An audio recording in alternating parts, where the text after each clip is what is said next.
In 1984, there were no cell phones to call for help and no GPS to find your way. There was only the road, your headlights, and the spirits that owned the night.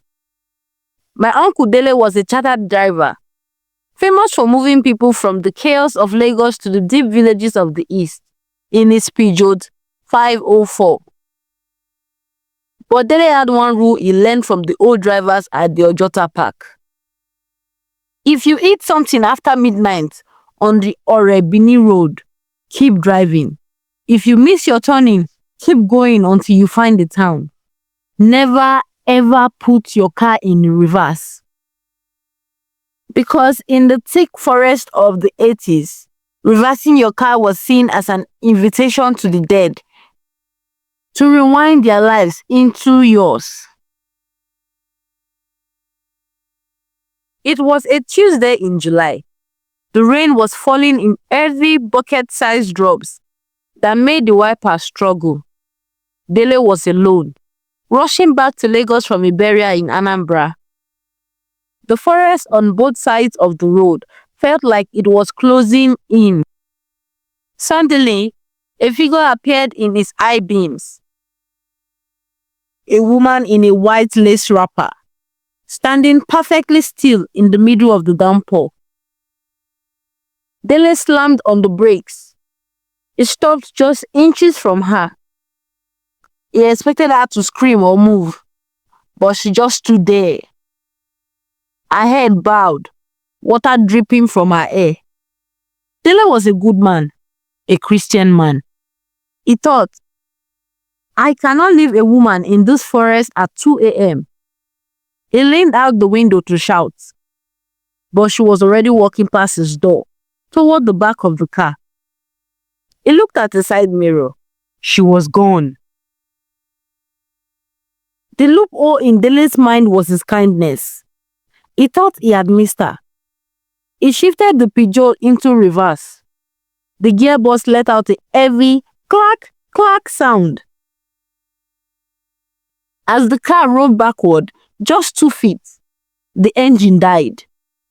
The silence that followed was heavier than the rain. Doom! The back of the car dipped, as if someone or something very heavy had just sat in the rear seat.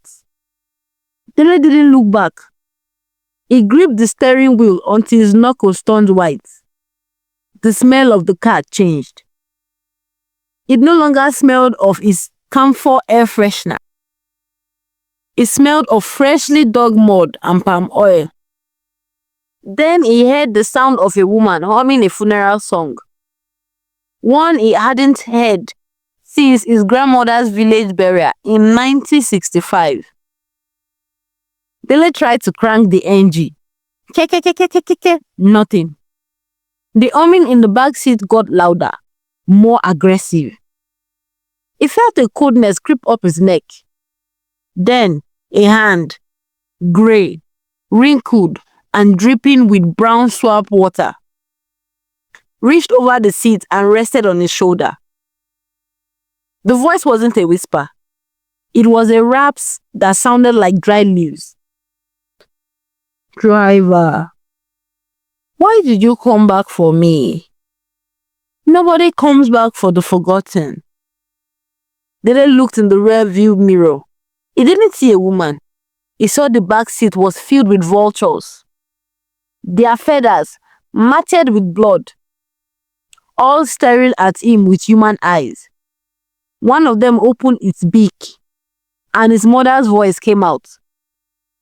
Dele, look at me, he heard.